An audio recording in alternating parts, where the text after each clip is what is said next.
first panelist is going to be Garrett Jones, and the title of his paper is Fanfiction Rules, Writing Research. I started reading fan fiction in high school after blazing through the entire school and public library's fiction section. When I ran out of books to read, I turned to the internet where stories of my favorite characters from League of Legends and Kung Fu Panda awaited me. After reading hundreds of those within a year, I decided to try my hand at it. I joined a group, and after hours of typing, revising, and editing, I published my first few chapters and watched the comments and reviews come in. With each critique, I improved my style and prose until I could write works that would make me wonder if I had really written them.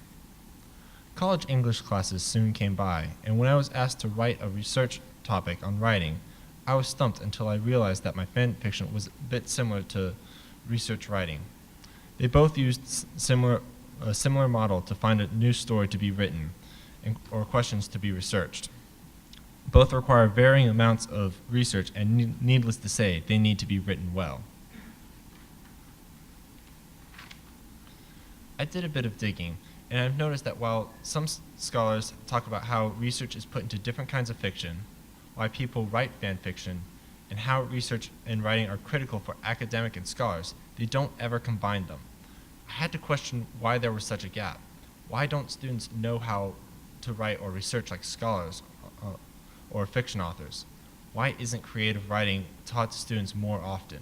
What could fan fiction do to bridge the gap? Going from my own experience, I knew fan fiction was the key to this, and set about finding out how a simple hobby could become a classroom tool. I had to analyze the effects it had on a person's writing and research abilities. To find this information, I posted surveys and made interviews with authors from various fan fiction sites. From there, I tried to find any data points to show that it would be a valuable tool. The polls I sent out brought back data that really supported my questions. In terms of writing, almost 90% of authors found that writing had become significantly easier since they started writing fanfiction. When asked about their research, about half have spent high school levels of research time on their works. As a writer myself, this is hardly surprising. What was interesting to note was that over 60% of them wrote at least one of their own interpretation of events of characters, much like a scholar's article on a question in the field. They've said that they write for fun, to write ideas down for the sake of it, practice for original fiction, or even improve their own English skills. Just to make it interesting, I asked about their opinion on the easiest and hardest fandoms, groups about certain movies, books, etc., to write for, and I found a stunning similarity to student opinions on different fields of research. There wasn't an easiest or hardest one to write for. If the scattered answers were any indication, they wrote for their fandoms like it was their field of research. It was an indication that fanfiction could help students get into the groove of writing once they found their niche.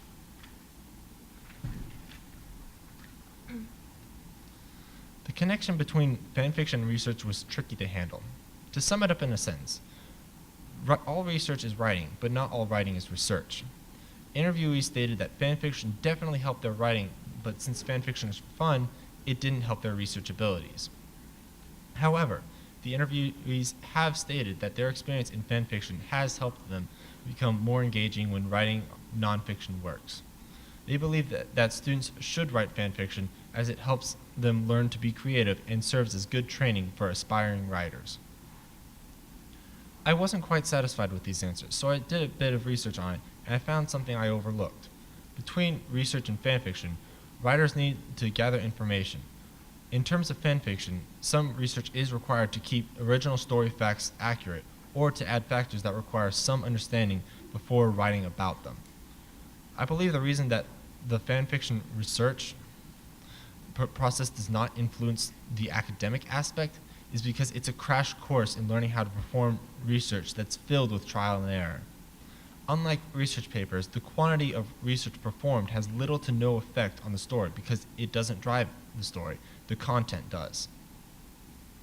Like academic fields, each fandom has a given audience with their own demographics and expectations. An author has to anticipate these so that they can write a story that appeals to readers and can attract interest. These expectations include general knowledge, flow of writing, proper English mechanics, and making new connections. In writing fanfiction, There may be a lot of cliches in a certain fandom that receive a wide range of reactions, from amusement to disgust. The idea, execution, and audience's expectations are three major make or break points that can make a successful paper or story. After all the structure of the paper has been set up and a good section is written down, authors will need feedback from the others to ensure the quality of the writing. It helps keep the idea of the paper on course and allows for editorial corrections. In academics, students will usually ask the teacher for feedback. In fan fiction, authors will often ask their peers. Hence why authors like writing fan fiction. It gives them an audience that provides enough feedback to improve the author's knowledge and inspire them with new ideas to write about. Although fan fiction can't provide for the research methods, it can do wonders for the writing process. Fan fictions, barring one-shot stories, can greatly increase how students write by giving them a reason to write. If authors liked writing that story, he or she might choose to continue and practice their writing skills in order to write the next chapter better. Students could be asked to write original fiction, but fan fiction provides an easier alternative to get into the flow of writing. Moreover, it provides practice in writing skills and helps improve students' English through usage of vocabulary, even if they are native speakers of the language. Fan fiction is a useful tool that can help students improve their writing capabilities, if not their research abilities. It's a relatively simple writing experience that is already halfway done for the author, who just needs to make the right connections and write the fan fiction. Teachers should implement this material when teaching about writing to improve students' skills, if not to keep them engaged in class. Our next panelist, Ashley Lindsey. Title of her presentation is Fan-Producer Relations of Doctor Who, the Modern Doctor. Ashley? We all have a favorite TV show. You get drawn into the plot, you form somewhat of a relationship with the characters. The TV is set to record any new episodes so you don't miss them. Maybe you even talk about it with your friends or read about it online. Welcome to the fandom. A fandom is a discourse community whose culture is developed from a particular show or book series. Fandoms have their own specialized terms and phrases. Fans are experts of their show with extensive knowledge second only to the creators. As experts, fans often try to influence the producers' decisions of the show. But can they really change the minds of the writers? I arrived at this question after I saw how the Brony fandom has consistently tried to coerce the producers of My Little Pony, Friendship is Magic, to try and add certain characters or to get them to do certain things.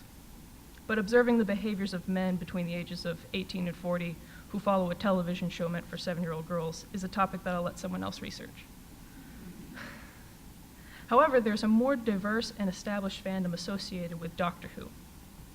My research shows that such fan influence is not only possible, but it can also have a positive impact on the show's ratings.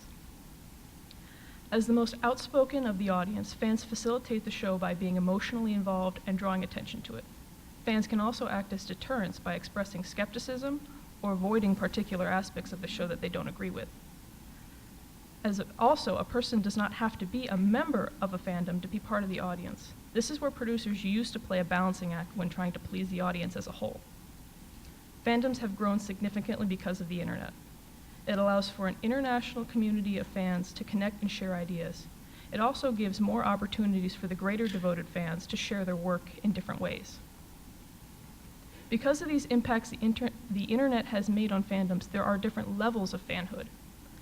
Fans do not have to actively participate in events, draw amazing pictures of the characters, or write show-related narratives called fanfictions to be a part of the fandom. For example, I was a casual fan of Doctor Who, and I used to watch it on Netflix. Then I wrote this paper, so now I'm considered more of an active fan. With this inclusive definition of what it means to be in a fandom, they are no longer the minority, but make up the majority of the audience. From my research with watching Doctor Who episodes, I was able to isolate two elements of the show that are not only evidence of fan influence, but had a positive outcome from the influence. The characters Rose Tyler and a peculiar hat were fan favorites. They were so positively regarded by the fandom that they were brought back by the writers on multiple occasions after their exiting the show. Rose Tyler was the first companion of the Doctor in the modern series. She was written out of the series in the second season finale, where she became trapped in a parallel universe never to return. The fans loved Rose. She was ranked one of the best companions of all time. Since her departure from the show in 2006, fans have been asking for her back. There are entire threads dedicated to discussing Rose's character on Reddit. They all contain the pros and cons of Rose. However, there are numerous threads created by Rose Tyler fans explaining why she's the best of the new Who companions. Show writer Russell T. Davies brought Rose back for a 3-part episode towards the end of season 4, and the fans were delighted. Instead of her story having such an abrupt stop, it merely experienced a prolonged intermission before its final chapter. The ratings for the episode Rose was written out and where she returned rank in the top 20 of the IMDb user ratings. This reveals a strong correlation between fan influence and the show's success. This fulfills the potential for fan-producer relationships in Doctor Who containing fan influence that can positively impact the show. Now, whether or not Russell T. Davies planned to return Rose 2 seasons in advance, the fans asked for it, and the show received praise for Davies writing the plot in such a way. Moving on to the fez. A fez is a cylindrical hat made of red felt and topped with a black tassel. In the classic series, the Doctor sported a fez in a few scenes in comics.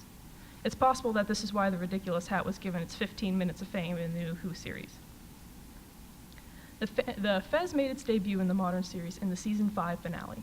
Sadly for the fans, show writer Stephen Moffat did not allow it to survive the episode.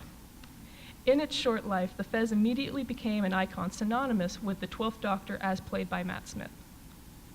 The fez is scattered throughout tens of thousands of photos on the Facebook fan page. The only props that are present on the fan page more than the fez are the Doctor's spaceship called the TARDIS and his sonic screwdriver. Moffat's revival of the fez was a staple of the 50th anniversary special. The fez played a comedic role in guiding the different generations of the Doctor through time and space at the beginning of the episode. The fans were not only able to see Matt Smith reunited with his fez, but to see David Tennant wear the funny hat as well. My argument here is that it would be irrelevant to the viewers to give a meaningless prop such a role, proving that the fans' love for the fez influenced its return. During my research into the writers of the modern series, I found a story told by Stephen Moffat, the current writer for Doctor Who. Like Russell T. Davies, Moffat was a fan of the classic series when he was young, and as a fan himself, he has influenced the show. He created an episode just to satisfy his childhood wonder for the classic series. Young Moffat was excited to see the many rooms of the TARDIS in an episode rumored by a tabloid. He was disappointed to discover that it wasn't true. So as a writer for the modern series, he wrote and created visuals for the inside of the TARDIS to finally reveal it to the fandom. Through his writing, Moffat has created a strange relationship with his fans. They love what he has done with the show, but he has a way of giving beloved characters a tragic demise. He often takes the show in one direction, then tragically changes it to keep the fans excited. He listens to the fandom and gives them something they'll enjoy and become emotional about. When asked about bringing back 2 specific minor characters, Moffat responded, "We brought them back purely because they were so popular." This research builds on the current research and analysis of the development of fandoms through the transition to the technology age. Before and during the early stages of the internet, fans were the dedicated few who enjoyed and were emotionally immersed in the show of choice. Entrance into the fandom was more than being just a casual watcher. However, the majority audience are casual watchers. This means for a writer, to please the fandom, they risk losing the interest of the masses. My research shows that the internet has allowed easier entrance into a fandom. Now that there's more variety in being in a fandom and a new definition of what it constitutes being a fan, it opens up fandom to the masses. So for a writer to please the fandom, they would also be pleasing the masses. My research adds the next chapter to current fan research by proving this and that fan influence has outcomes that are beneficial to the show. Our next panelist, Ashley Joyce Nyack. Title of her presentation is Super Wholock, the Face of New Super Fandom. I would like to start with having the audience imagine something that they love to read, write, listen to or watch that nobody around you seemed to really understand or really like. But then you go home, you go onto your favorite social media website, and you find a group of people who, unlike those around you, really enjoy what you love and are willing to talk about it over and over again. Fandoms, or fan bases, exist in every entertainment medium. Even sports fans have groups of fans that dedicate themselves to a certain team or sport. However, they refer to themselves differently than fans of other entertainment mediums. The impacts of cult followings have been studied for decades, showing a mostly positive impact on the medium that they serve. However, until recently, there's never been an instance where different fandoms for different things have come together to form a super fandom. That is, until the Super Hulock fandom. A combination of the fandoms for three television shows: Supernatural, Doctor Who, and Sherlock. You don't have to watch all 3 shows to be a member, but most members do. There have been little to no studies on the Super Hulock fandom, despite their rising relevance on social media. And with this rise, it is evident that this fandom is affecting not only social media, but the ratings and the reputations involved of Supernatural, Doctor Who, and Sherlock. To study the Super Hulock fandom, I used mostly primary sources, studying users and to see how they interact with each other and others outside of the fandom. I searched for secondary sources and scholarly articles about the fandom as a whole, but I would only find ones on each separate fan base. The Super Hulock fandom communicates entirely through social media. They use the websites Twitter, Facebook, and Tumblr to discuss the shows. On Twitter, actors Jared Padalecki, Misha Collins, and most recently Jensen Ackles from Supernatural help the members get information on new episodes and the latest events within the fandom. Twitter is also a good place to get events trending and spread news on latest episodes. When season 3 of Sherlock premiered, it trended on Twitter, as well as news of the new Doctor Who episodes and airing episodes of Supernatural. On Facebook, all 3 shows have millions of likes on their official Facebook page. Supernatural has 14 million likes, Doctor Who has 4 million likes, and Sherlock has 3 million likes. These official pages give the average fan a glimpse as to what is going to appear next on an episode, as well as help post promotions and videos that may not be seen on TV or on the official website. However, the most prevalent website the fandom uses to communicate is Tumblr. Members of the community communicate with each other by following blogs relevant to the Super Hulock fandom and reblogging posts about the shows. The blogs that a user chooses to follow are not public. However, when you're followed on Tumblr, you get a notification stating so. This makes it easier to follow back blogs related to the Super Hulock fandom, which helps get the community trending. The second way to communicate on Tumblr is through reblogs. When a user reblogs a post, they put it on their own blog and show it for their followers to see. This makes it easy to promote artwork, GIFs, and fanfiction related to the Super Hulock fandom. Because of the majority of the Super Hulock fandoms communicate on Tumblr, what is reposted and what is popular shows a lot about the fan base as a whole. 2 of the most popular actors on Tumblr are Benedict Cumberbatch and Misha Collins. On April 1st, 2013, members of the community added Misha Collins' face to every post possible. Oh, well, this was called the Misha Apocalypse. The event was so popular. Oh, there we go. This event was called the Misha Apocalypse. This event was so popular that Misha Collins himself noticed this and tweeted, "This Misha Apocalypse is worse than an ordinary apocalypse. I've signed up for facial identity surgery, so I never have to see that face again." This April Fool's prank was planned out and executed entirely by the Super Hulock fandom. Another aspect of the fandom's popularity is the amount of GIFs from the shows that are added to non-fandom text posts. When someone from outside the fandom posts a regular text post about anything, the Super Hulock fandom will often reblog it with a GIF relevant to the Super Hulock fandom, mostly Supernatural. This shows that the fandom has an impact outside of their discourse community. And it shows that they are noticed outside of Tumblr and on Tumblr itself. People are able to increase the popularity and awareness about these shows. And therefore, if you're not involved with the shows and you see this GIF, you can go and watch the television series. With any entertainment medium, the fandom plays a large role in not only how the TV show is made and if it is aired, but how people perceive it. While Tumblr is a super Wholock-friendly website, my online survey indicated that over 70% of the people surveyed believe the fandom has had a positive or neutral effect on social media. This shows that a fandom can impact how people perceive a show, since many people use the fandom to determine what they think of a show. Whether the shows or the fandom is seen as good or bad depends on their perception of social media posts. This has impacted the ratings for all three shows, with Supernatural's ratings rising steadily over the past 10 years, and their Facebook page having as many likes as NCIS, despite having half of NCIS's ratings. Even though, ratings-wise, not a lot of people watch the shows, the fandom is shown to be relevant on social media by constantly reblogging pictures and GIFs about the show to be shared and reblogged by others. The fandom can also change the way characters are written and perceived.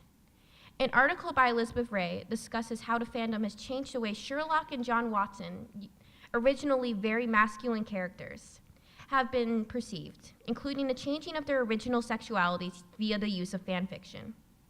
This is often caused by how social media portrays the characters and how they feel characters should interact. Many Tumblr users write fan fiction and art that depict the characters in a different way than originally intended by the writers. This also happens on Supernatural with Dean and Castiel and Sam and Dean. On Supernatural, often the fandom is written back into the storyline. An episode called The Real Ghostbusters have Sam and Dean arriving at a convention dedicated to a series of books called Supernatural based off their own lives. This shows how the writers of the show are aware of the Super Wholock fandom and that they will write it into the show's plot, something that is extremely unusual. The Super Wholock fandom is a new super fandom that has helped bridge the gap between three fandoms that before would have nothing to do with each other, but now they have a large impact on social media. Even though the shows themselves have small ratings, Super Wholock has garnered a large support on social media and has become well known because of the posts that are made on Tumblr and other types of social media. A lot of people hate the fandom, but many more are seeing it, joining it, and identifying with it. Fandoms can affect not only their own reputation, but how their own shows are impacted and even how they are written. And this is one fandom that isn't going away anytime soon. Our final panelist, Britney Couch. Title of her presentation is Interpreting Cinematic Elements, Psychological Explanations. Britney? I'd like to thank my family, my friends, and the professors and mentors that helped me and encouraged me throughout this process. Have you ever wondered why you favor a particular film character over another, or found yourself paying attention to the music and the emotions it makes you feel? I know when I'm watching a movie, I wonder about these things, which led me to research the relationship between psychology and film. Thanks to recent studies combining psychology and cinema, researchers have begun to answer these questions. To begin my research process, I found several articles about psychological principles, cinematic elements, and audience representation. I discovered that character development and film music were frequently researched, and since they were the elements that were most interesting to me, I chose those two elements of film to analyze. I thought about the movies that were notorious for either a great score or popular characters. I looked at the American Film Institute website and saw that the ever-so-popular Star Wars movies, The Emotional Schindler's List, and Thor fit the criteria I wanted to focus on. Who doesn't love a good Marvel movie now and then anyway? I then watched the movies and took notes of my thoughts and reactions during the scenes that I could tie back to my thesis. The three psychological principles I found were the schema, identification, and fundamental attribution error theories. I found that these theories could be applied when discussing character development and musical elements of film. Let's start with the schema theory. Jean Piaget coined the term schema, which is the most basic building block for knowledge that you can build on with your own experiences and associations. Since schemas can be broken down and be used as an organizational tool for just about anything, I decided to connect it to characters and music. With characters, I wanted to make the schema as general as I could. I took the liberty of naming one the villain schema and another the hero schema.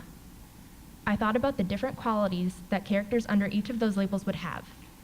Through my own experiences, I imagine a typical villain being one who has motivations for self-progression and self-preservation, one who doesn't care about other people, has a wicked personality, and makes plans to carry out cruel or malevolent actions.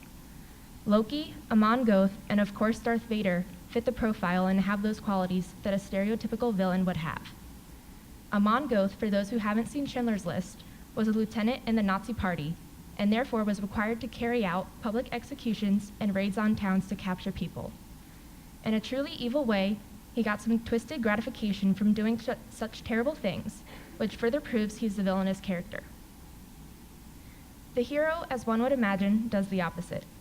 The heroes I identified fight the good fight, are selfless, serve to protect others, overcome internal and external conflicts, and hopefully prevail over the villain. A list of the heroes I found includes Oskar Schindler, Thor, and the collective group of Han Solo, Obi-Wan Kenobi, Luke Skywalker, and Princess Leia. Thor, for example, fights to protect his kingdom while overcoming his own struggles within his family.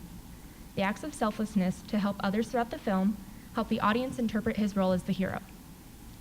Schemas in relation to music are a little different, but still require the audience to make associations. A researcher, Marilyn Boltz, claims that music can be used in various ways in film, like to transport an audience to a setting, foreshadow a scene that will take place, or in its most effective use, evoke or enhance emotions from the audience. The consistency between the visual content and the auditory content is labeled as mood congruence. So as an example, in Schindler's List, Schindler was at an extravagant dinner party with lots of music and dancing. The music from the party reflected the mood of the characters in the scene and allowed the audience to feel the same happiness and excitement that was portrayed. The music and the emotions were complementary of each other, and making this association between song and emotion can develop into a schema for the audience. Another concept with music I found in my research was something called a leitmotif, which is a term used to describe a theme that an audience can associate with a specific character, emotion, scene, or situation. One example is from the film Schindler's List. The theme is played throughout the movie 8 times by my count, and each time it is played during a very dramatic or emotional scene. Because of the repetition of both the song and the plot lines, an audience makes a very strong connection between the theme and the emotions that are played out, and the tune then becomes ingrained in the audience's mind. I know whenever I hear the theme song, even without watching the movie, I'm reminded of and feel the similar emotions of sadness or sorrow. A more popular leitmotif would be Darth Vader's Imperial March, which I've come to realize is some people's ringtones. This can be used as a foreshadowing tool for when Darth Vader is going to enter a scene, but because it is so distinct to his character and is used in such a strategic way, it becomes associated with his role as the authoritative and menacing character. Now that I've talked about schema theory and how it relates to film characters and music use, I'd like to talk about identification and how it ties in with audience interpretation of characters. I found through my research that identification has multiple degrees. As Jonathan Cohen defined it, identification is a process that begins when an audience starts to feel an emotion towards a character. With a growing affection or affinity for a character, the audience can better understand the role a character has in film. For example, Loki in the movie Thor. Throughout the story, he finds out secrets about his past, and his character slowly starts to develop villainous qualities. However, because the audience can relate to Loki's feelings of resentment and isolation, the audience feels sympathy for him. The similarities one might find with a character and the connection between the audience and the character is what can be labeled as identification. Another phenomenon that involves an audience's perception of a character is called the fundamental attribution error. This phenomenon occurs when one makes judgments about a character's actions without knowing the variables that cause the actions. Instead, the audience thinks that an intrinsic motivation caused the character to do what they're doing. When different situations are revealed, it brings out emotions such as sympathy that can start the process of identification. I found that even though identification and the fundamental attribution error both involve a connection between the character and an audience member, they have separate properties. Identification begins when the audience can relate to a character, while the fundamental attribution error calls for a shift in the audience's perception of a character. To give an example, we have Darth Vader. From the beginning of the Star Wars franchise, from the first depiction of the character, with his costume, his voice, his plans for destruction, and his need to assume power, point the audience in the direction that he is the evil character. However, if the audience watches the prequel trilogy without giving too much away, what is revealed is the character Anakin Skywalker, who turned into Darth Vader. The revelation that Darth Vader was once one of the good guys, but encountered some traumatic events that turned him into the evil character, is what leads to the fundamental attribution error. The audience first attributes his actions to the idea that he is purely evil, but shifts their perception when they realize that situational variables were the cause of his character's actions. So after reading articles and conducting my own textual analysis of film, the 3 psychological explanations I found that related to how audiences interpret characters and musical elements in movies were schemas, identification, and the fundamental attribution error. Schemas about characters provide a mental framework that allows an audience to categorize emotions, personalities, and motivations of characters. By doing so, the audience can understand and interpret the role each character plays in film. Audiences use musical schemas and cognitive tools, such as mood congruence and leitmotifs, to make sense of how the music in a film relates to characters and emotions. The cognitive and emotional connection between an audience and a character leads to identification, and this type of relationship has several degrees, including an affinity or an attraction to a character, a role exchange where the audience imagines themselves as the character, and a change in behaviors or attitudes to model the character one identifies with. Identification also relates to the fundamental attribution error, since the situational variables that are exposed can evoke emotions that initiate the process of identifying with the character. So the next time you watch a movie, try to pay attention to what makes the movie special. Is it the music, the characters, or a combination of the two? Maybe it's something else entirely, but whatever it is, there will more than likely be a psychological reason why it is a significant part of the movie. Thank you. We will have about 15 minutes for questions, so if any of you have some questions for any of our panelists, you can step up to one of the microphones on either side of the room here and go ahead and ask. Garrett, I was just wondering if you thought this would mostly have an application in creative writing courses or also a place in like composition courses? Well, creative writing could use it. I'm actually taking a creative writing minor myself, so it would probably be best fit there.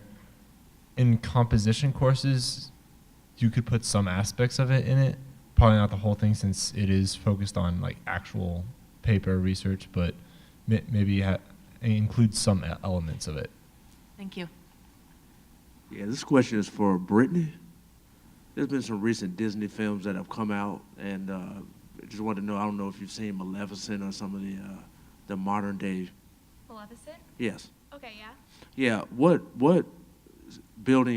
schema do you think is being built in the audience's mind when the villain turns out to be the hero, and it becomes and creates somewhat of an illusion that they were misunderstood from the beginning? That's a great question. I think that for that character specifically, it could maybe even break the schema, and then you'd have to go through a process called accommodation, which is where you see something that's not normally in your schema, and you have to shift the way that you're thinking about it and maybe add different characteristics to the schema that you have. So for Maleficent, you would think that she would be just your average villain because of Beauty and the Beast that came out forever ago. Right. But because of the movie being in her point of view, it forces you to think differently about the character, and then you can identify with her as a hero going through her own personal conflicts. Do you think that identification? You think that's the only? Because I mean, she's like a traditionally evil character. I mean, it's like almost looking at like probably like the Batman's Joker or something completely evil. Do you think that's the only necessary motivation for making her a good character? Because she's like predominantly evil. I hope this answers your question. Okay. I don't think that it was just to make her look like a hero. Okay. it was a different take maybe on her Okay. character Okay. to get the backstory of Okay. what happened to her that made her so evil. Okay. That wasn't exactly in my research, Okay. but that opens the questions for anybody else. Okay. All right. Thank Thank you, you. Brittany. Thank you. This question's for Garrett.